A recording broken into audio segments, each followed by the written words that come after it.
Shabbat, Shalom, Umvorach, Obeshem Hashem, Naaseh Venatzliach, en ce vendredi 4 du mois de novembre et Yud du mois de mars. Cheshvan, Nechaim Tovim ou Shalom. Shabbat, Shalom, Shinskei Yeshuot Venechamot, Bezrat Hashem pour ce shiur. Aujourd'hui, juste un instant, dans notre fameuse liste, acheté par Gabriel Aben Dana, Hashem Verechto Bechol Asherlo, pour ses cousines qui ont perdu leur papa, car elles ont fait honneur et respect. Achat de livres à son nom, études pour le Kollel. Elles ont avancé en Tsniout, Baruch Hashem et en Teshuvah. Quel beau cadeau qu'elles ont fait à leur papa qui est parti de ce monde. Et elles ont fait avancer beaucoup le monde autour d'elles, les Féméodes. Donc bravo aux filles de Shlomo Ben Chana, pour qui ce shiur est dédié. Tout ça pour le kavod de leur papa. Que son âme repose en paix. Si je pense que il y a une faute de... Que son âme repose en paix, Bezrat Hashem. Le Féméod, c'est, on peut dire, un des plus beaux cadeaux qu'une personne puisse faire à ses parents, honorer ses parents, c'est ce qu'on est en train de lire maintenant, d'acheter des livres, de soutenir des avrechim, pour les Nishma, d'avancer dans la Tzniout et d'influencer les autres. On peut être certain que Bezrat Hashem, Shlomo Ben Chala, par le mérite de ses enfants, soit déjà au Gan Eden, Baruch Hashem En Safek. Quand on a le mérite d'avoir des enfants dans la Torah, c'est comme si qu'on part de ce monde avec une assurance vie, parce que la vie, ce sont les enfants. Et on pensera à Bezrat Hashem aussi une grande bracha v'atzlacha pour Gabriel Aben Danan qui a acheté ce shiur, ainsi que tous ceux qui achètent des shiurim. Que Dieu vous bénisse sur tous vos chemins. Bracha v'atzlacha. C'est une grande chose aussi d'acheter un shiur pour le niftarim, puisque le srout de la Torah monte jusqu'au dans le trône divin et se met sur le compte de celui pour qui le shiur a été fait. Donc bracha v'atzlacha pour les anniversaires et pour autres. C'est un soutien d'Avrechim. Ça peut être prix du Maaser. Baruch Hashem. Ken. C'est pour la Torah. C'est que pour la Torah. Maintenant qu'il y a un jour qui soit fait, c'est autre chose. Ok. Refoua shlema achlama mira morat imi akdosha v'teora v'chen Hashem atov sarat alev v'tefat Miriam Yana ben Esther Chaya Ruchama Esther bat Rivka ben Simon Joël Shlomo ben Zeira Meir ben Ruth Sofan Sarah bat Sassia Joël Miriam bat Sarah Eric Shua Chai ben Arlet Kuka Nancy Rachel bat Sylvette Gezala Kemouvan, tous les noms qu'on n'a pas cités, à qui on souhaite un prompt rétablissement. Refoua shlema achlama meira v'briyut etana l'elef el favdalim l'nishmat kol mete Israël bichlalam René Makhlouf ben Sarah Gisèle Mazal bat Zipora Roland Sion ben Miriam Mordechai Gérard Yosef ben Israël Echen kol mete Israël, et bien entendu une grande atzlacha va'alvacha bechol maaseh et ceux qui regardent nos shiurim. Je rappelle que vous pouvez vous inscrire dans des nouveaux groupes WhatsApp pour recevoir des mini vidéos des shiurim que nous faisons. Et sur YouTube aussi. On a un technicien qui aujourd'hui s'occupe vraiment de diffuser la Torah que nous diffusons, donc Torah Traim, et il fait un travail assez sympathique, même extraordinaire. Grâce à lui, il se donne du matin au soir. Donc merci à lui et merci à toute l'équipe de Torah Traim au niveau de la diffusion de la Torah et au Moshe ici au niveau de nos communautés Toda Lael. Ok. Il y a un sujet que j'étais en train d'infléchir, de quoi je vais parler sur cette paracha de Lech Lecha qui est tellement riche du début à la fin. Waouh, du début à la fin. Chaque sujet demanderait des heures d'explication, une profondeur dans chaque chose, un enseignement pour chaque génération. Et si je refais un récapitulatif de ce que la Torah ne cesse de nous rappeler, c'est que quand il a créé Adam, que je crois a créé Adam Arishon, la Torah nous fait une parenthèse en nous disant qu'il n'était pas bon pour l'homme de vivre seul. Qu'est-ce que tu as mis? C'est extraordinaire. Ah pardon, il me fait peur. Parce que je parle et tu fais comme ça. Je me demande ce qui se passait. Tov. Il y a donc quelque chose d'assez flagrant dans la Torah que tout le monde sait mais peut-être ne fait pas assez attention. C'est que la Torah prescrit qu'il n'était pas bon pour l'homme de vivre seul. Et puis voilà qu'il lui enjoint Ève. Il lui enjoint Ève. Et voilà que Ève et Adam, malheureusement, à cause d'une faute, vont se séparer mais se retrouver. Et la Torah va lourdement, presque insister sur l'état de famille, le livret de famille, des enfants qui vont avoir, de celui qui va mourir, qui est Èvel, qui n'aura pas de descendance. Et puis voilà que Shed va créer une descendance aussi pour lui et pour Èvel. Et puis, ainsi de suite. Quand on arrive dans la paracha de Noach, c'est assez choquant. Une fois de plus, la Torah nous parle de Ish ve'Isha, nous parle des couples. Il est hors de question que Noach rentre sans sa femme, qu'elle soit ou pas tzadika, Puis il est hors de question que Shem, Ham et Yafet rentrent dans la Tava sans leur femme. Et la Torah le dit. Mais elle va plus loin que ça. Elle nous dit que les animaux eux-mêmes, eh bien, doivent rentrer. Dit couple d'animaux, ou plutôt père d'animaux. On parle d'animaux. La Torah nous dit Ish ve'isha. Elle nous dit Zachar et Nekeva par la suite. C'est quand même très curieux d'insister presque lourdement sur cet état d'âme, sur cet état de fait, que Akadosh Baruch Hu insiste énormément sur la légitimité d'une famille, le droit de la famille et surtout l'obligation d'être une famille. Vous savez que dans la Torah, pour un homme, il est obligé pour lui de se marier. Il rendra des comptes, il y a marqué que tout celui qui ne se marie pas est considéré comme étant un meurtrier dans le monde d'en haut. Okay? Pourquoi? Parce qu'en quoi il est meurtrier? Quel rapport entre le fait de ne pas se marier et d'être un meurtrier? Réponse, parce que tu tues des âmes qui devraient descendre dans ce monde par le lien de ton mariage et qui ne puissent pas se concrétiser. Et si tu vas dire à ce moment-là, ils n'ont qu'à prendre d'autres parents. La réponse est que les comptes de Dieu ne sont pas les tiens et que si ces âmes sont reliées à toi, elles ne peuvent pas passer par d'autres parents. Mais la reine, il y a des comptes spirituels qu'on ne connaît pas.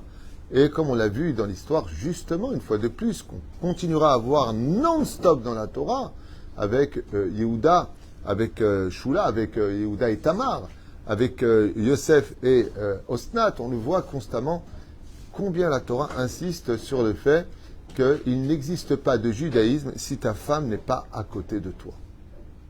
Il n'y a pas de Torah sans ta femme. Il n'y a pas. À un tel point que dans Masechet Yoma Kayadua les Kulan, ou comme vous le savez tous, même le Kohen Gadol, le jour de Yom Kippour, ça va loin, on lui présente, alors qu'il est marié, on lui présente une autre femme, on lui substitue une autre femme, dans le cas où à Kippour sa femme mourrait, pour ne pas qu'il se présente devant Dieu non marié. Waouh! Quoi? Je ne sais pas si vous avez entendu ce que je viens de dire. C'est pas la femme, elle est mourante, on lui dit écoute, si elle meurt, on ne sait jamais. La Torah vient nous dire fais attention. Devant Hachem, ne te présente pas sans ta femme. Ça veut dire que si tu veux grandir en Torah, monter en Torah, exister en Torah, alors tout le monde devra retenir une chose essentielle. Il n'y a pas de Abraham sans Sarah, il n'y a pas de Yitzhak sans Rivka, il n'y a pas de Yaakov sans Rachel, Eléa, Bila, Vézilpa, il n'y a pas de Yosef sans sa femme, il n'y a pas dans la Torah de Moshe sans Tzipora. Et quand Moshe se séparera de Tzipora, à la fin de la paracha de Be'alotecha, dans le livre de Bamidbar, nous voyons une réaction d'une des plus grandes sadikas de l'histoire, Myriam, et de Aaron, qui reproche d'une certaine façon, en posant une question, loin d'être anodine, pourquoi tu n'es pas marié? Il y a un truc qui ne va pas chez toi. Et vient Akadosh Baruch Hu donner une réponse en disant Ve'ish Moshe anav meod. Je l'ai déjà dit, Moshe n'est pas comme vous. Il est marié avec la Shrina. Tefila el Moshe Isha Elokim. Top, très bien. Dans cette paracha-là, on apprend une autre dimension. Le but, c'est pas simplement d'être marié, comme je le vois dans les Shlom Bayit. Quand un couple vient me voir, des fois, ce que je constate, c'est que l'homme commet l'erreur presque fatale de croire que d'être marié, c'est mettre une bague au doigt à sa femme, et c'est tout. C'est où? Nigmar. C'est-à-dire, maintenant, t'es ma femme, on va avoir des règles, donc moi, je dois apporter la parnassa pour la maison, toi, tu dois m'aider parce qu'on n'y arrivera pas si on n'est pas deux. Ensuite, tu fais à manger, je mange, je salis, tu laves, enfin bon, il y a toutes des règles comme ça, moitié-moitié, avec de l'humour, ok? Et puis voilà que, très vite, malheureusement, la chigra, comment on dit la chigra en français? La routine, merci bien. Oh, sauf, tu m'aides. La routine, qui est un cancer pour le couple, s'installe. Ça veut dire que on arrive à une espèce de cohabitation, voire colocataire. On cohabite ensemble, et c'est tout. Et bizarrement, dans la Torah, c'est le très curieux, on voit qu'elle insiste pour nous parler du dialogue qu'il y a entre Abraham et Sarah, entre Rivka et Yitzhak, entre Yaakov et Rachel et Léa. C'est-à-dire, c'est pas c'est moi le taulier, je décide, vous vous taisez, vous faites. Comment Yaakov se justifie vis-à-vis de Rachel et Léa? Votre père m'a trompé plusieurs fois, Dieu s'est adressé à moi, il m'a dit de partir. Je veux votre autorisation de partir. Qu'est-ce que vous en pensez? Wow! Abraham et Sarah, la semaine prochaine, vont se prendre la tête.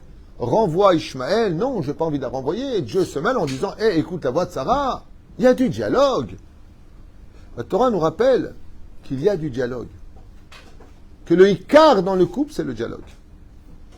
Mais ce qu'il y a de plus phénoménal dans cette paracha, c'est qu'on voit combien Avraham Avinu, premier père de la nation juive, fait attention à sa femme. Lo Yehuman qui est sous part. Je vous fais une parenthèse avec l'aide d'Hachem pour que vous placiez un petit peu en priorité ce que j'explique à maintes reprises avec l'aide d'Hachem, combien c'est important d'avoir un shlom bait. Kama chashuv hanekuda azot. Dans la Torah, combien c'est vital pour son judaïsme, pour ton judaïsme. La Torah nous dit, si tu vois que ton mazal il descend, va voir ta femme. Apparemment, peut-être tu l'as vexé. Alors, bien sûr, il est évident que l'exemple ne va pas tout le temps du côté de l'homme vis-à-vis de la femme. C'est toujours à l'homme de faire attention à sa femme, c'est toujours l'homme qui est fautif vis-à-vis de sa femme. C'est l'onachon, c'est mamash l'onachon. La femme se doit de respecter son mari, de bien lui parler, d'être présent pour lui, de l'aider à évoluer, d'être là pour lui. Une femme ezer kenegdo. Une femme a l'obligation de faire de son mari un roi. Mais pour cela, il faut lui donner les moyens de l'être. Donc, fait d'elle une reine. Tout le monde connaît le principe fondamental. Comme vous savez, dans la lettre du mot khatan et kala, se cachent les secrets du couple. Khatan, c'est la lettre du mot nachat. Et kala, c'est la lettre du mot hakol. Alors, nachat veut dire paisible, hakol veut dire tout. Si tu donnes à ta femme ce dont elle a besoin, donc tout ce dont elle a besoin, elle te fera du nachat. Je ne parle pas d'une femme pathétique, jamais contente de rien, nerveuse, avec une pathologie quelconque. On parle de gens normaux depuis tout à l'heure. On parle d'Abraham et Sarah, on parle de gens normaux. Alors, quand tu viens et que tu as un dialogue avec ta femme, tu parles avec elle gentiment, sans tout le temps s'auto-juger. On voit pas une seule fois, dans toute la Torah, une critique qu'un sage fait à sa femme ou que la femme fait à son mari. Vous avez remarqué ça? Dans la Torah, on parle de dialogue. Mais les critiques, elles n'existent pas. C'est-à-dire que quand Abraham veut quelque chose, il montre l'exemple. Il ne va pas dire à sa femme, tu es. Je ne vais pas parler en français là. Enfin, vous avez compris quoi. C'est un jeu de mots. Tu es. Tu es. Tu n'es jamais là. Tu t'occupes jamais des enfants. Toujours de la critique. Mais donnez l'exemple. J'ai besoin de toi. Je sais qu'hier, tu n'as pas pu m'aider. Est-ce que tu peux m'aider aujourd'hui? C'est une façon de dire, il serait peut-être temps que tu sois présent. La forme des mots est tellement importante dans la Torah que quand on parle du langage, on a envie de dire, mais attends, tu te moques de moi? Tu as vu combien il y a de mots qui parlent? Non, mais attends, il n'y a pas... Renvoie. Oh, je ne suis pas d'accord. Écoute la voix de Sarah. Plus, point. Qu'est-ce que la Torah nous enseigne? La Torah Balélamdé, nous. Combien il faisait attention à la mesure des mots quand tu parles l'un à l'autre. Ne te vis pas comme un acquis. Fais attention comment tu parles. Donne l'exemple l'un à l'autre. Mais dans la paracha de l'Achlecha, je suis obligé de m'arrêter ici parce qu'il y a une Nekuda qui me parle particulièrement. Abraham descend en Égypte. Il arrive en Israël, et puis, comme cadeau, il y a la famine. De là, vous apprendrez qu'en Eretz, le problème principal, c'est la Parnassa. L'éducation va très bien en Israël grâce à Dieu. En tout cas, je peux vous affirmer qu'elle ne va pas moins bien qu'en France. Il faudrait peut-être arrêter les délires. Je suis prêt à m'asseoir avec qui vous voulez. Zélonachon, la majeure partie des téléphones catastrophiques sur l'éducation et l'assimilation viennent à 70% de France et 30% d'Israël. Donc je voudrais bien qu'on arrête un peu ce côté médiatique de tout le temps cracher sur Israël et de faire de la France un peu Casimir. Ce serait temps d'arrêter un petit peu avec ces délires. Ce serait temps un peu d'arrêter avec ça. Ah bah, encore une fois, c'est une parenthèse. Ça ne veut pas dire qu'il n'y a pas de problème en Israël. Il y a des problèmes en Israël. Et du poste que j'occupe en tant que responsable ici dans la ville d'Ashdod et autres, Ken, de Mahamad Kiddoum Yeled, c'est-à-dire que je m'occupe de la jeunesse en Israël, à savoir ce qui se passe dans les écoles. On a des réunions avec des témoignages de toutes les écoles, qu'elles soient religieuses ou moins religieuses. Et de la Revacha, je peux vous dire que grâce à Dieu, Baruch Hashem, il y a plein de problèmes de drogue, problèmes de ce que tu veux. Mais c'est pas pire qu'ailleurs, du tout. Pas pire qu'ailleurs, du tout. Au contraire. La reine, parce que j'ai un petit peu de mal, chaque fois que j'entends des représentants de la Torah, tout le temps cracher sur Israël, ça me fatigue. Tout le temps critiquer l'éducation ici me fatigue.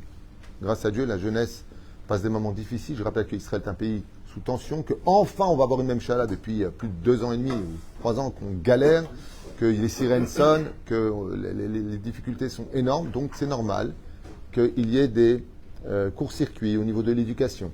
C'est-à-dire, on est dans une période très difficile pour la jeunesse d'aujourd'hui et qui malheureusement ont perdu les valeurs de notre éducation à nous. Ils ont perdu les valeurs du respect, ils ont perdu, mais pas qu'en Israël, partout dans le monde. Partout dans le monde. Enfin bon, je referme cette parenthèse. Ce qu'il y a de très important, c'est de voir combien la paracha de cette semaine va s'arrêter sur un fait bizarre. Abraham donc descend en Égypte dû à la famine en Israël. De là, la halakha fixera qu'on a le droit de quitter Israël pour sa parnassa si on a une date de retour. C'est ce qui se passe pour Abraham. Il part en galoute, il revient très riche. Quand on dit qu'il revient très riche, ça veut dire qu'il ne lui a pas pris l'argent avec lequel il est descendu. Comme ça dit Razal. Abraham kaved me'od. Pourquoi kaved me'od? Parce qu'ils avaient l'habitude de voler, de dépouiller les gens. Donc il est revenu kaved. Comme disent les Chachamim, quand Abraham a venu à la Vachalom et descendu en Égypte, vous allez découvrir qu'en réalité, comme était Mordechai pour Achashverosh, ainsi a fait Pharaon d'Abraham. Il a mis Mishné Lamelech. Mais pourquoi il a mis Mishné Lamelech? Parce qu'il a voulu épouser Sarah, qui était sa sœur à ses yeux. Pour vous dire à quel point les choses sont intéressantes dans les commentaires. Alors voyons un petit peu ces Nekudot, si ça vous intéresse, de ce que la Torah nous offre sur un plateau en or comme enseignement. Abraham descend en Égypte, et puis voilà qu'il se retourne vers sa femme. Donc on voit qu'Abraham s'occupe de sa femme, et puis il s'occupe vachement d'elle parce qu'il la protège. Il lui dit, oh, Atayadati, maintenant, je sais combien tu es belle. La première chose qu'on retient, c'est que quand tu vois ta femme et qu'elle plaît à tes yeux, n'oublie pas de lui dire qu'elle est belle à tes yeux. Il est très important de complimenter sa femme. De dire combien on l'aime. Combien, même si elle est complexée parce qu'elle aurait pris du poids ou des rides, Shoavi Mota. Ceci étant, je fais une parenthèse, je m'excuse une fois de plus. Ça va être très dur ce que je vais dire, j'en suis conscient. Des fois, il arrive que la femme, elle a les cheveux blancs, ou alors elle se laisse un peu aller, les bigoudis, le peignoir mal fermé, disait l'autre, Aznavour. Alors, ça te dérange. Ça te dérange. T'aimerais que Béhémet, avec tout le Yetzerara qu'il y a dehors, Béhémet, elle s'arrange. Il faut savoir une chose, une femme qui s'arrange en l'honneur de son mari ne vaut pas moins qu'un mari qui a mis les tefilines à la synagogue. C'est ce que j'ai étudié ce matin dans mon livre. Ouais. Ouais. Faudrait faire un cours sur ça. Oui, il y a des plaintes. Mais non, pourquoi? J'arrive pas à comprendre. Tout comme une femme qui a un mari qui est passé du stylo à la chavite, au tonneau. Je suis désolé. Il n'y a pas de honte de se demander d'être un peu plus en forme l'un pour l'autre. Je vois pas où est le problème. Alors, c'est même de pas à sa femme de s'améliorer un petit peu, de se maquiller un petit peu, d'être un peu plus aniloda, comme lui il a besoin. Alors, qui va le demander? Mais les gens se vexent de tout. D'ailleurs, je vous le dis dès maintenant. On est dans la génération de ne me dis rien, attention, ne me parle pas, attention, tu me critiques, attention, tu me regardes, attention, on ne peut plus rien dire. Pour régler les problèmes aujourd'hui, faut parler avec, tu sais, comme Cocoon, là, tu sais, la pensée. Là. Je ne sais pas où on va, mais je ne vois pas où est le problème. Un homme qui voit sa femme sortir un peu impudique a le droit de lui dire, excuse-moi, mais tu es un peu impudique. D'accord? Et elle se vexe. Ouais, tu me saoules. Et si c'était un autre qui te l'aurait dit, qu'est-ce qu'elle lui aurait dit? T'es pas mon mari, t'as rien à me dire. Bah alors c'est ton mari qui te parle. Alors qui va te parler? Vous dites oui, mais il y a une façon de le faire. Là oui, c'est vrai. Il y a une façon de le faire. Tout est dans l'art de la façon de dire les choses. Et la reine Bezrat Hashem, on voit en tout cas que dans la Torah, Akdosha, la Théora, ouais, contrairement au christianisme qui voit l'acte du couple ou l'acte dans le lit comme étant un acte satanique, mamashlo. Enfin, c'est pas vraiment comme ça que c'est dit, mais c'est un petit peu vu comme dans la théologie chrétienne comme étant un acte animal et autres. Dans la Torah, c'est vu comme un acte extrêmement positif et kadosh spécifiquement. La Shrina ne descend que dans la chambre. Et là, d'un coup, Avraham Avinu explique Rabbi Yonatan Leibshitz, il voit sa femme tellement belle qu'il va prendre de la cire noire et il va lui en mettre plein le visage. Non, pourquoi? Parce que Rabbi Yonatan Leibshitz, Zecher Tzadik Vekadosh Ivracha, explique que Rabbi Yonatan Leibshitz, il y a Kodesh Kodashim, comme Israël. Il disait que quand les hommes partaient en guerre, eh bien, certains prenaient leurs femmes pour la beauté. Pourquoi? Elles se faisaient belles, les femmes, pour ne pas qu'elles soient tuées, elles et leurs enfants. Ça veut dire, s'ils tuaient le mari, En général, il venait pour tuer la femme et les enfants, pour pas qu'il y ait descendance. Les femmes se faisaient particulièrement belles. C'est pour ça qu'il y a marqué dans la paracha de Kitetzel Amilchama, l'Oivecha Beshavita Shivyo. Qu'est-ce que faisaient les femmes pour piéger les ennemis? Elles se faisaient particulièrement très belles, de telle façon à ce que l'homme tombe amoureux d'elle, la prenne pour épouse et laisse vivre la descendance. C'est ça? Kacha il faisait. Mais à l'époque d'Abraham Avinu, en tout cas Rabbi Yonatan Eibshit, il dit que qu'est-ce qu'a fait, étant donné que les kushim, couche veut dire veut dire beauté, comme dit Rachid, mais veut dire aussi noir de peau. Qu'est-ce qu'a fait Abraham Avinu? La beauté de Sarah était tellement flagrante. Vous savez ce que dit le Talmud? La Gemara nous dit que si tu prenais toutes les femmes à côté de Sarah, elles étaient comme des singes à côté d'elle dans leur beauté. Et si tu prenais Sarah dans sa beauté à côté de Ève, elle ressemblait à un singe à côté de la beauté de Ève. Waouh, c'est normal. Car Ève est Maaseh Yedei Elohim, a été faite par Dieu. Sarah est Maaseh Yedei Adam. Elle vient d'un père et d'une mère. C'est tout à fait normal. Mais c'est quand même vachement important de s'arrêter quelques instants et de voir que Abraham, il est gêné par la beauté de sa femme. Et qu'est-ce qu'il lui dit? Qu'est-ce qu'il lui dit? Écoute bien. Il lui dit, j'ai un problème avec ta beauté, ça peut être un obstacle pour nous quand on va à l'extérieur. Donc il prend de la cire et il lui passe sur le visage. Le problème qu'il y a, c'est que comme... Non, écoute la suite.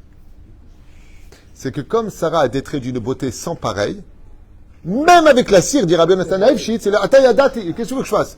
Même comme ça, tu restes extrêmement belle. Il n'y a rien à faire, on peut même te défigurer, tu es tellement belle qu'il n'y a rien qui peut enlever ta beauté. Rabbi Yonatan Eibshit, il dit pourquoi? Il dit parce qu'il y a deux sortes de beauté. Il y a la beauté physique. Et il y a une deuxième beauté qui s'appelle Chutz el Chesed, la beauté de la névoie. Quand une femme est prophétesse, même si elle est chlikam shuma, moche, elle a une beauté qui sort d'elle que tu I love you, tekerot yamosh tebedish. Tu peux pas tenir. Exactement. Esther était âgée, qu'elle avait 80 ans, il y a la croquette, couleur un peu vert. Je crois qu'elle aurait été content à la limite. Aval, ma'atke dekar, comme ça dit la Gemara dans Megillah. Il y a la croquette, ça veut dire. Et la Gemara nous dit, toujours dans Megillah, qu'elle fait partie des femmes les plus belles de l'histoire. Sholim et Sheela, Ech Yacholiot, à 80 balais ou 70 ans, et un peu bizarre la vie. Hein? Aval, elle était la plus belle de toutes les femmes et elle est considérée même parmi toutes les générations comme étant la plus belle des femmes. Lama Omeret Gemara, parce qu'elle avait la prophétie sur elle. Une femme qui est prophétesse, elle a automatiquement une grâce sur le visage qui la rend extrêmement belle. Et vous verrez ce qui va se passer quand tu auras la Géoula. Bezrat Hashem, avec le Melech HaMashiach, le Beth HaMikdash sera reconstruit.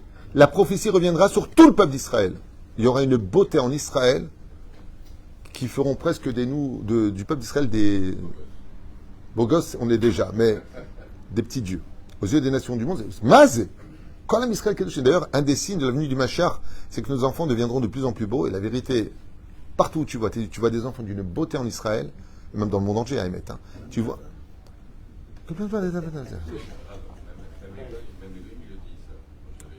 Même les non-juifs disent que quoi? Oui.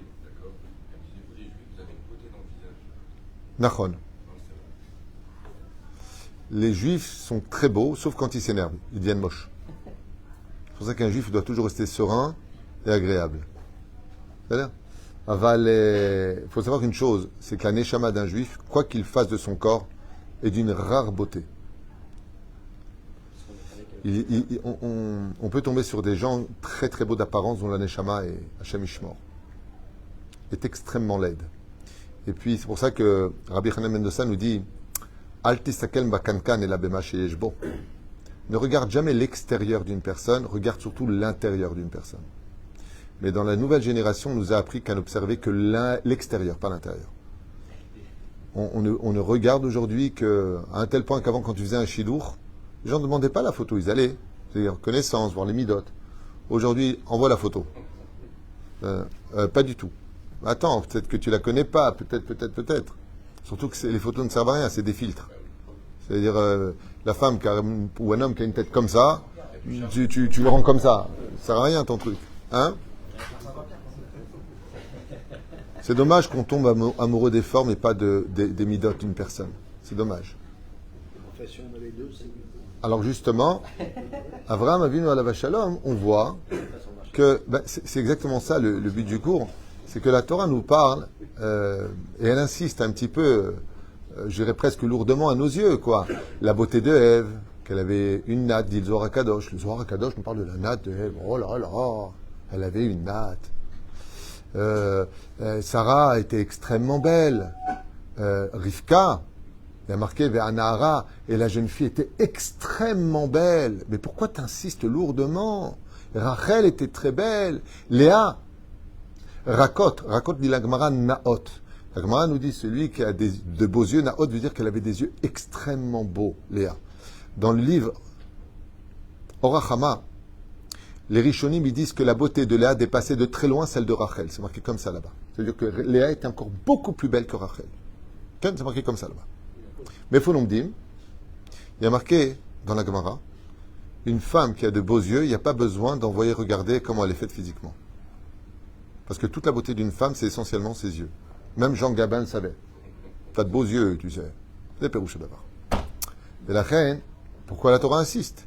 Yosef était beau, la beauté du Beth Amikdash, hein? Les femmes se couvrent la tête et pas les yeux. C'est pour ça qu'une femme doit être sanoua. Pourquoi les cheveux? Parce que la beauté de la femme, il y a une marloquette, à savoir quelle est la beauté de la femme. C'est une marloquette dans le Talmud. Marloquette, et vous savez sur quoi est basée la marloquette? À savoir, le féméode.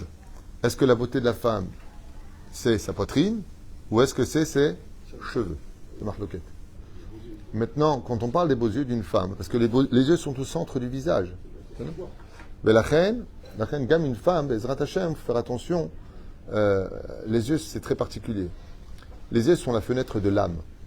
Ce qui fait qu'on peut parler avec les yeux. D'ailleurs, on se parle avec les yeux. Tu connais ce langage. Et ça, c'est dans la Torah, marqué en commandement. L'otahmod eshetrecha. Tu ne convoiteras pas la femme de l'autre. Convoiter ne veut pas dire aller la voir et la draguer, mais simplement l'observer dans ses yeux. L'olistakel. Nachinem. Parce que les cheveux, c'est la beauté de la femme. Imagine, ta femme, elle enlève son kissou et c'est le brunner. Pas un cheveu sur la tête. D'ailleurs, dans le livre, à propos de ça, hein, dans le livre de Rabbi Yehuda Ptaya Zecher Tzadik Vekadosh Ivracha, Minchat Yehuda, il ramène là-bas que le minag des femmes de se rager les cheveux, comme font certaines tendances, c'est un minag shedim, c'est un minag de démon. Comme ça, il ramène Rabbi Yehuda Ptaya de Babylonie, élève du Ben Ishraï, dans son livre Uchot Mesaprim, il dit Zeminag shedim. Pourquoi? Parce que les démons féminins n'ont pas de cheveux. Donc elles, qu'est-ce qu'elles font? Elles se rasent la tête, ce qui est complètement interdit selon la tradition sfarade. En tout cas, nous, les sfaradim, on n'a pas ce genre de choses. Parce qu'au contraire, une femme doit...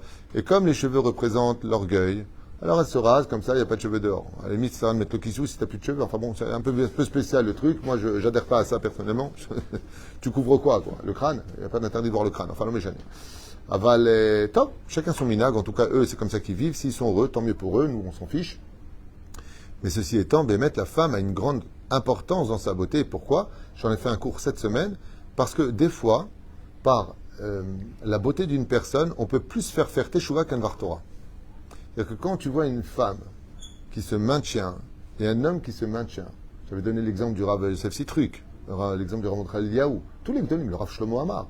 Quand tu vois des gens qui représentent la Torah, c'est-à-dire qui viennent habillés classe, propre, net, sentent bon, c'est important de sentir bon dans la Torah. C'est-à-dire, quand tu vois une femme qui se maintient, qui est de belle apparence, mais tu as envie d'être religieux. Mais quand tu vois des sacs de pommes de terre, sans juger personne, sans blesser personne, les gens qui se laissent aller, le kissou du travers, ta main, t'as pas envie d'être ça. Je critique pas, et ces femmes ont un grand mérite, et c'est pas le plus important, c'est le corps, ça finit dans la tombe, Todaraba, ça je connais. Ah ben la Torah en parle.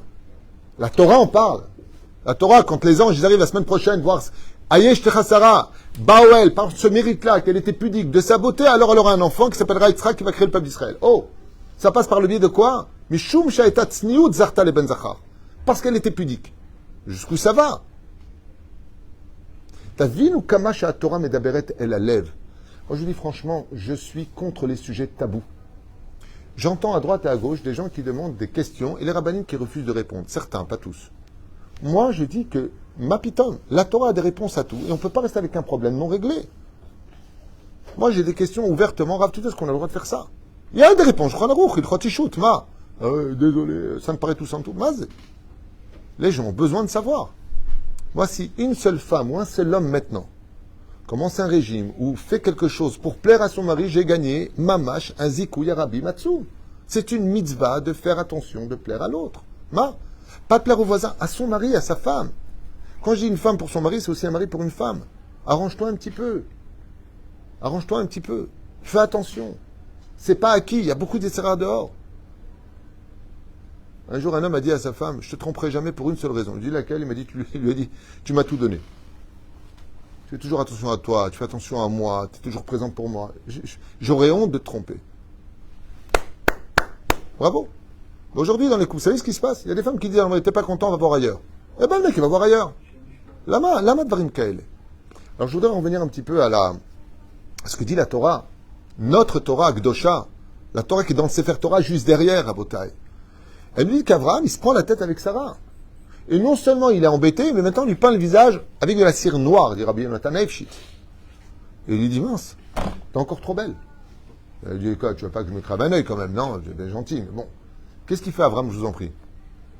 Il lui demande à Sarah, regardez, les commentaires sont extraordinaires. Midrash, il dit qu'Abraham, il a dit à Sarah, écoutez bien, regardez la beauté du langage dans le judaïsme. Regarde comment on parle à sa femme. Il lui a dit, t'es encore trop belle. Qu'est-ce que tu proposes? Elle lui a dit, mets-moi dans une malle. C'est pas le dictateur qui dit à sa femme, bon, Rod Balek, chouf l'aïni. Shmatklami toi. Tu vas m'écouter maintenant. Non. Il dit à sa femme, peut-être que toi, tu as une solution. Et Sarah lui dit, cache-moi dans une malle. Il ne faut pas que je sois un obstacle. Et qu'est-ce que va faire Avraham Avinu? Il y en a qui disent, qu'il lui aurait donné un guet. De peur que. Il y en a qui disent que non. Lama. Un guet kritout, ça veut dire dans le cas où. Lama, de peur qu'elle devienne échetiche. Avraham ne compte pas sur le miracle. Pendant 6 mois, Pharaon est tellement amoureux de la beauté de Sarah que pendant 6 mois, il va la laisser dans son palais. Nommé Avraham Avinu, pendant 6 mois, Mishne Lamelech. Et qu'est-ce qu'il va faire Pharaon?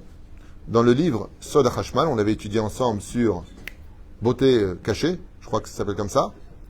Il va faire peindre par les plus grands artistes le visage de Sarah Imenu. Donc il va enlever la cire, et là quand il va la voir dans sa beauté naturelle, il craque. À un tel point qu'il lui donne la plus belle province de toute l'Égypte, j'ai nommé Goshen, en cadeau. Ça vous rappellera, dès qu'un roi il tombe amoureux d'une beauté d'une femme, il est toujours prêt à lui donner la moitié de son royaume. Mais la reine, qu'est-ce qu'il va faire? Il va la faire peindre en grand. Et Chazal nous dit qu'il va mettre sa photo, ce visage de Sarah, dans sa chambre en face de son lit. Pourquoi? Parce que Pharaon savait que de regarder la beauté d'une femme, c'est lui voler son énergie. Vous saviez ça? C'est ce que j'explique d'ailleurs dans le cours que j'ai fait il y a 8 ans. Beauté volée. Pourquoi on appelle ça beauté volée? Parce que le fait d'observer par les yeux sont une énergie. La beauté d'une femme, tu es shoev mimena, tu prends d'elle l'énergie de sa beauté. Hein? Comme Esav et David Ameler. Exactement. Par exemple, les démons, comment est-ce qu'ils arrivent à puiser l'énergie par la peur? Par les yeux. Tu puises l'énergie de l'autre jusqu'au point de le paralyser. Et donc, qu'est-ce que va faire Pharaon? Il va utiliser 2 stratagèmes. Comment tu déstabilises une âme? Tu lui donnes un surnom. Comme on l'a vu avec Pharaon, quand il va nommer Yosef, Tzafna Paneach, Myriam et Yocheved, Pouav et Shifra. Il change le nom de la personne, c'est changer son identité, c'est changer son mazal. La deuxième chose, c'est l'observer par les yeux. Par exemple, la Gemara nous dit que quand quelqu'un mange, tu le regardes, il peut s'étrangler. Ne regarde jamais une personne qui mange, dit la Gemara. C'est l'oya fait. Même les goïms le savent. Ne regarde pas une personne qui mange. C'est pas pudique. Parce que tu es shoev mimeno. Mazela inara, c'est d'observer le oh là là, il est beau ton bateau. Daniel, la reine, on voit ici. Kama Kadosh Baruch Hu, il met en garde contre ce genre de choses. C'est pour ça que la plaie des Tzfardim, on avait expliqué dans le shiur, pour ceux qui n'ont pas vu, beauté volée, ce shiur-là magnifique. Pourquoi les Tzfardim sont rentrés marqués Bechadre Chadarim? Parce que le but des Tzfardim, des grenouilles, de rentrer dans les 10 plaies dans la chambre, c'était de casser, briser toutes les figurines, toutes les peintures qu'ils avaient fait sur Sarah, pour casser cela. Pourquoi? Parce que Pharaon faisait Zera Levatala sur la beauté de Sarah Emin. Shem Ishmor Virachem. D'où l'important de récupérer toutes les nitzotzot. Il le savait, Sarah? Quel? Il a laissé. Il faut savoir que Pharaon s'est fait fracasser par les anges. Ils ont fracassé aussi cette peinture qui a été faite pour éviter de... non. Parce qu'on devait retourner en Égypte pour des raisons. Dieu, des fois, il nous fait des pièges. Il met une clé. C'est comme si moi, maintenant, j'ai besoin que tu ailles à la cuisine. J'ai pris ton trousseau de clés, je l'ai mis là-bas. Si tu peux aller à la cuisine, de toute façon, j'y vais, j'ai mon trousseau de clés. Ainsi donc, pour qu'on descende en Égypte, tu trouves des stratagèmes. Mais ça appartient au sujet du libre arbitre, qui n'est pas le sujet d'aujourd'hui. Et la reine Bissiata d'Ishmaïa, avec l'aide d'Hachem, Avram va dire une phrase qui est clé ici. Tomri achoti at. Dis que tu es ma sœur. Qu'est-ce qu'on apprend de ce verset-là? On apprend que dans la vie, le seul lieu qui fait de toi, de ta femme et de toi en tant que mari, c'est la chambre. Dans la chambre, nous sommes mari et femme. Aval, à l'extérieur de notre chambre, puisqu'on ne peut plus être ensemble dans l'amour que nous avons l'un pour l'autre. Tomri achotiat. Tomri achotiat. Dis que tu es ma sœur. Pourquoi tu dis que tu es ma sœur? Alors Achille intervient tout de suite. Comme c'est sa nièce on l'appelait sa sœur. Hein? Donc, ainsi donc, Avram ne ment pas. Pour éviter qu'il me tue par rapport à toi, que si je suis le mari, ils vont me tuer pour que tu sois veuve, ainsi donc t'épouser. Tout le monde le comprend. Mais il y a un moussard ici extraordinaire. Si tu veux réussir ta vie de couple, comporte-toi comme mari et femme à l'intérieur de ta chambre et fais de ta femme ta propre sœur, d'où l'expression qui sortira plus tard, mon âme sœur. Lama, pourquoi Dafka a sœur? Qu'est-ce qu'il a voulu dire à Sarah? Chazal, ils disent, on peut divorcer de sa femme, mais il y a une chose qu'il est impossible de faire. C'est divorcer de sa sœur. Tu peux dire à ta sœur, je te parle plus, t'es plus ma sœur, fais ce que tu veux, mais tu resteras toute ma vie ma sœur. Et ainsi donc, Abraham lance un message à Sarah. Tomri achotiat, dis que tu es ma sœur. Ma perouchadavar, que, étant donné qu'on se comporte avec intention l'un pour l'autre, étant donné que je fais tout le temps attention à toi, qu'on discute, on a la bracha avec nous, il ne peut rien arriver à notre couple. Tout comme on ne peut pas faire divorcer un frère d'une sœur, de la même façon, rien, même en Égypte, dans le summum de Las Vegas, dans le summum de l'impureté, dans le summum de toutes les immoralités, rien ne peut nous séparer. Quand on est complice avec sa femme, quand la femme fait attention à son mari, j'aimerais faire honneur à Sarah. Sarah aime Avraham, pas d'un amour comme un homme tomberait amoureux d'une femme ou une femme amoureuse de son mari. Anim meta alav, j'en peux plus, je l'adore, c'est l'âme de ma vie. Non, non, non, non. L'amour que Sarah a pour Avraham, c'est un amour totalement différent de la bêtise dans laquelle nous on vit aujourd'hui, d'un cœur qui bat pour elle aujourd'hui et peut-être pour une autre demain. Non. Ce n'est pas les formes qui vont changer l'existence de notre amour. Ce qui est très important dans la Torah, c'est que quand Sarah nous voit qu'après 10 ans en galoute, elle n'arrive pas à donner d'enfant à Avraham, elle est inquiète pour Avraham. Et c'est Sarah elle-même dans cette paracha qui va prendre sa servante, fille de Pharaon, Agar, et lui dire, puisque ma matrice reste fermée, je ne peux pas, par amour pour toi, te laisser sans enfant. C'est impossible, tu souffres, mon mari. Alors prends elle. Quoi? Tu vas chercher une maîtresse, dans le touch. Ben, j'ai pas compris là. Tu vas toi chercher une autre femme? Et Sarah répond, mais j'arrive pas à donner un enfant à mon mari, bien sûr. Le pauvre va rester sans enfant, mon mari. Je l'aime pour lui. Et vous savez comment ça s'est passé? C'est pas Agar et Sarah, ils vont dans une chambre et elle voit pas, elle est partie avec ses copines au restaurant en disant, je préfère ne pas voir, je suis pas au courant. Pas du tout. Hein. Non, non, non. Sarah est allongée. Sur Sarah s'allonge Agar. Et Avram vient sur Agar. Ça veut dire qu'elle est présente. Elle demande en d'autres termes à Agar d'être sa matrice. Puisque ce qui appartient à la servante appartient à la maîtresse. Donc aujourd'hui, en 2022, tu dis ça, ils sont fous. Ah ben voilà, il y avait les mères porteuses. D'une certaine façon, oui, il y avait la mère porteuse. Seulement pas avec l'ovule de l'un et l'autre. La bêtise, ce qu'on appelle l'ovule, la bêtise, c'est de là que tout démarque. Hein. C'est pour ça qu'on ne peut pas prendre une ovule d'une autre femme, des choses comme ça. צריך ממש faire très attention à cela. ולכן, כמה התורה מדגישה. Combien Sarah s'inquiète pour son mari. Elle ne pense pas à elle. Elle ne pense pas à elle. Elle pense à lui. Et quand tu fais passer la priorité dans ta vie, le bonheur de ton mari, et pourquoi Abraham ne lui a pas dit, hey, dis-moi, Sarah, ça fait quand même 10 ans que tu ne m'as pas donné d'enfant, il faut qu'on parle. Parce qu'Abraham, il a dit à Sarah, tu vaux pour moi, un peu comme l'a dit Elkana à Hana, tu vaux pour moi plus de 10 enfants. L'amour que j'ai pour toi va être capable d'engendrer encore plus que des enfants. Sarah lui dit, t'es bien gentil avec ta philosophie à 2 balles, mais il faut que tu aies un enfant, mamie. Si je ne suis pas capable de t'en donner, je n'ai pas à te punir parce que le problème, il vient de moi. Je ne sais pas si vous entendez les dialogues de nos commentateurs. On parle de Torah 100%. Et le Satan le sait tellement bien que juste avant la Géoula, il pénètre avec une folie dans tous les couples. Mettre un balagan hors du commun. Plus de dialogue, plus de chambre, plus de frères et sœurs, plus de famille, les enfants. Des conflits non-stop. Un manque d'objectivité. Aujourd'hui, quand tu parles avec la famille, par exemple d'un mal que tu as eu, au lieu d'être écouté et compris, tu es jugé et critiqué. Pour vous dire à quel point nous sommes dans une situation, mais totalement obscure. Et on comprendra facilement pourquoi le Mashiach, il a intérêt à venir vite. Parce que dans l'obscurité dans laquelle nous sommes aujourd'hui, dans cette situation de vivre la vie des couples qu'on entend autour de nous, que l'on voit autour de nous, il est évident que, Béhémet, on devrait réétudier la Torah un peu plus profondément et de comprendre que tous ces messages-là, non seulement ne sont pas tabous, mais c'est ça la Torah. C'est ça la Torah. Shema Bekol Sarah lui dit à Kadosh Baruchou à Abraham, écoute la voix de Sarah, écoute ta femme. Pourquoi Abraham, il a eu besoin que Dieu s'en mêle? Parce qu'il s'est souvenu que quand Adam il a écouté Ève, ça lui a coûté très cher. Donc il a dit, écoute, ce qui est spirituel, laisse-le-moi. Ce qui est matériel, je te le donne. Aval, spirituellement, qu'est-ce qu'elle lui dit? Sarah, elle lui dit, moi je ne suis pas comme les autres femmes. Moi je suis là pour t'aider spirituellement. Moi ça me fâche un petit peu, je finirai avec ça, je vous dis franchement. Quand une femme elle dit à son mari, allez lève-toi prier, oh lâche-moi, tu me saoules. Alors à quoi te sert ta femme? Arrête, tout le but d'une femme, c'est de pousser son mari vers agrandir. Pourquoi? Parce que quand un mari ne se lève pas à la prière, il lui vole son lamabaël, puisqu'ils sont associés. Quand un mari ne va pas étudier la Torah, il lui vole à sa femme son droit à l'étude de la Torah.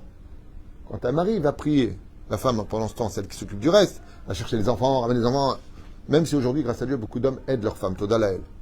Toda Laël. Toda Laël. C'est une grande mitzvah d'aider sa femme. On aide tout le temps nos copains, le droit à gauche, nos femmes, toujours en dernier. La main. Kodem kol ta femme, après t'aides les autres. Kodem kol commence par ta femme. Mais non, on aime bien briller vis-à-vis de la société, la vitrine. À la maison, comment tu es? Babouche. Et c'est pareil pour les femmes. La vérité, je ne vous comprends pas. Vous sortez dehors, on dirait Betty Boop. Vous êtes à la maison, pourquoi? Pour les autres, pour les photos, vous êtes belle. Pour le mari, vous n'êtes pas belle. Alors tout de suite, les critiques. Ah, qu'est-ce que tu veux? On se met en robe de soirée. La malo. Pas en robe de soirée, enfin, la malo. Mon mari arrive, un quart d'heure avant, tu te prépares un petit peu. Ouais, mais j'ai pas le temps, faut me comprendre. Général Bol, babache, chaval. Parce que Sarah, elle le faisait, elle. Et je peux vous affirmer, aucune femme au monde ne peut se mesurer au travail que faisait Sarah Imenu. Elle enseignait la Torah tous les matins, convertissait les femmes, était couturière, faisait des robes de mariée, faisait des shlom bayit. Loaïta mafsika bechesed. Elle donnait à manger aux femmes toute la journée dans la tente. On dit de Sarah Imenu, pourquoi 127 ans? Et loaïta yeshena bichlal. Elle ne dormait jamais. Elle était tout le temps de mitzvot en mitzvot, de mitzvot en mitzvot. Elle ne savait pas c'est quoi le repos. Il n'y a pas de vacances, on va et là, on va le nord. Il n'y avait pas avec Sarah. Et pourtant, pas une seule fois, elle a négligé d'être à la hauteur du regard de son mari. Et ça, c'est un message qui vaut tous les Dvar Torah, je vous dis franchement. Parce que de dire, ah, j'aime bien ce ridouche, ah, j'ai bien aimé ça, et d'être toujours en guerre à la maison, et d'être toujours en train de se critiquer les uns les autres, c'est étudier la Torah dans la boue. Shabbat Shalom.